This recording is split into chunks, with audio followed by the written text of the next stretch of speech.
Hello friends, welcome to our automotive India. आज की जो हमारी वीडियो है ये होने वाली है biggest scam in buying an EV.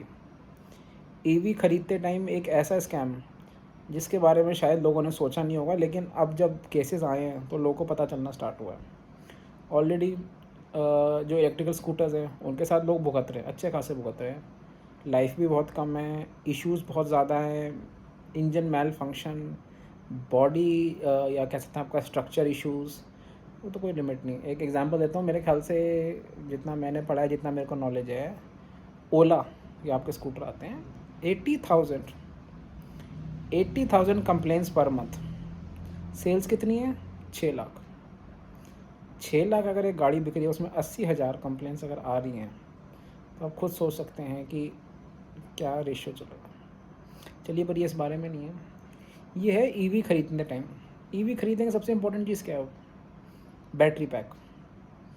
अब मैं आपसे कहूँ कि मान लीजिए आपकी गाड़ी ख़राब हो जाती है, बैटरी ख़राब हुई, तो अब क्या होगा?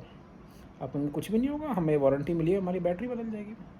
As simple as that. मैं आपसे कहूँ अगर आपका एक्सीडेंट हो जाता है, फिर आप कहेंगे कुछ भी नहीं है, तो कोई दिक्कत है, इंश्योरेंस कंपनी है, वो अपना चेंज करा के देगी गाड़ी के अंदर जो जो ख़राब हुआ है, इंक्लूडिंग द बैटरी। अब हुआ क्या है कि धीरे धीरे जो केसेस आ रहे हैं उसके अंदर आ रहा है कि अब ये बारिशें ख़त्म हुई हैं।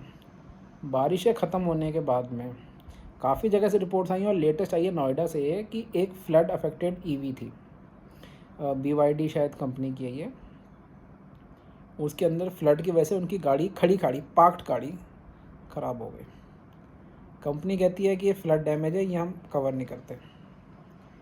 इंश्योरेंस वाला कहता है कि जो आपका इंश्योरेंस है उसके अंदर आपका जो फ्लड से गाड़ी ख़राब हो जाती है आपका, या फ्लड अफेक्टेड व्हीकल होता है, that is not covered. Customer बड़ा अब एक कहते हैं बीच रास्ते में ऐसा फंस गया कि वो ना इधर का ना उधर का, क्योंकि जब उसने गाड़ी खरीदी उसने 2 या 3 बार चेक करा प्रॉपर अपने इंश्योरेंस एजेंट से, जो कि कंपनी कह रही थी कि हम ही आपको देंगे। ईवी गाड़ियाँ हैं, बाहर जो इंश्योरेंस एजेंट्स हैं उनको नहीं पता क्या क्या कवर करना है। तो गाड़ी खरीदते टाइम जिस शोरूम से गाड़ी खरीदी उन्होंने वहीं से उसका एक अपना इंश्योरेंस पॉलिसी ली है, सारे एड ऑन्स करवा रखे हैं, सब इंक्लूडेड है उसके अंदर। लेकिन जब इशू आया तो वो कह रहे हैं कि आपके एजेंट ने उसके अंदर डाला नहीं है।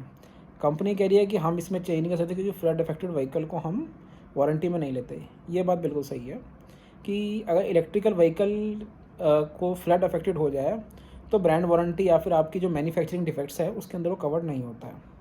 लेकिन सेम चीज़ आपकी जो इंश्योरेंस पॉलिसी है उसके अंदर कवर्ड होती है।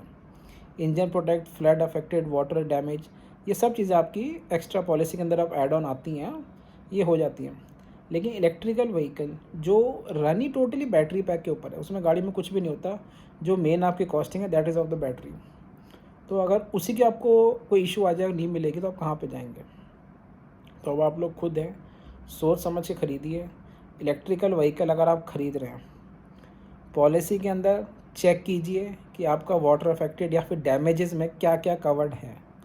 प्रॉपर रिटन में लीजिए, प्रॉपर अपनी जो इंश्योरेंस पॉलिसी है उसके अंदर क्लॉजेस दे रखे हैं उनको पढ़िए, और उसमें चेक कीजिए कि मेंशन करा है कि नहीं करा है। सेकंड ऑप्शन, जो मैन्युफैक्चरिंग डिफेक्ट्स हैं, कंपनी से मैन्युअल लीजिए, पूरा का पूरा आप उनसे डिटेल्स लीजिए कि मैन्युफैक्चरिंग डिफेक्ट्स के अंदर क्या क्या कवर्ड होता है, और मुझे रिटन में चाहिए। हर कंपनी की पॉलिसी होती है, वो रिटर्न के अंदर होती है, पॉलिसी वर्बल नहीं होती कभी भी। इसलिए कोई आपको ऐसे कोई परेशानी की बात नहीं है कि आप मांगोगे हमें रिटर्न में दो तो उन्हें लिख के देना है, बिल्कुल नहीं। कंपनी की जो पॉलिसी है मैन्युफैक्चरिंग डिफेक्ट्स को लेके, उसमें प्रॉपर आपका मेंशन होगा कि क्या क्या चीज़ें कवर होती हैं। तो जो लोग भी ईवी गाड़ी खरीदने जा रहे हैं, प्लीज़ इस बात का आप ध्यान रखें। काफ़ी सारे ये मोटो व्लॉगिंग साइट्स हैं, रिव्यूअर्स हैं, इन्फ्लुएंसर्स हैं, ये सब बातें नहीं करते हैं। उन्हें कंपनी से जैसा पैसा मिला बस प्रमोट करके निकल जाएंगे सारे के सारे। बाद में आप जो कस्टमर्स खरीद रहे हैं वो आके परेशान आते हैं। तो उन लोगों से आप दूर रहें। प्रॉपर जो भी काम है ऑन ग्राउंड आप कीजिए, क्योंकि वो घूम फिर के PDI पे आ जाते हैं, प्री डिलीवरी इंस्पेक्शन। देखिए, प्री डिलीवरी इंस्पेक्शन है आपका गाड़ी के अंदर जो आता है, वो इश्यूज़ कुछ और आते हैं, उसके बारे में चलिए मैं वीडियो अलग बनाऊंगा क्योंकि वो कुछ पॉइंट्स अलग हैं। लेकिन प्री डिलीवरी जो इंस्पेक्शन होता है उसके अंदर मुश्किल से आपके जो माइनर डैमेजेस या कुछ ऐसा होता है वो आपको दिखते हैं, अदरवाइज़ नहीं। लेकिन क्योंकि ये वीडियो इलेक्ट्रिकल व्हीकल्स के बारे में है, तो प्लीज़ मेक श्योर गाड़ी खरीदते टाइम जो आपकी टेक्निकल डिटेल्स और आपके डिफेक्ट्स और आपकी जो वारंटी है उसका प्रॉपर से एक अलग पेज अपना ले लीजिए उनसे, कंपनी से। अदरवाइज़ अगर वो नहीं प्रोवाइड करते हैं तो डोंट टेक द डिलीवरी। वो आपको बिल्कुल प्रोवाइड करेंगे, कंपनी की पॉलिसी है, कोई आपको इशू नहीं आना चाहिए। और इंश्योरेंस पॉलिसी के अंदर क्या क्या कवर्ड है वो आपको प्रॉपर अपना चेक करना पड़ेगा। वर्बली किसी की बात को मत सुनिए, गाड़ी बेचते टाइम वो लोग वर्बली कुछ ही बोल सकते हैं, वर्बली का कोई गारंटी नहीं होती है। तो इसीलिए प्लीज़ इस छोटी सी बात का आप ध्यान रखें। इसके अलावा कोई सजेशन या कमेंट्स हैं आपके तो नीचे दिए हुए कमेंट सेक्शन में आप मेरे से पूछ सकते हैं। Thank you friends, take care.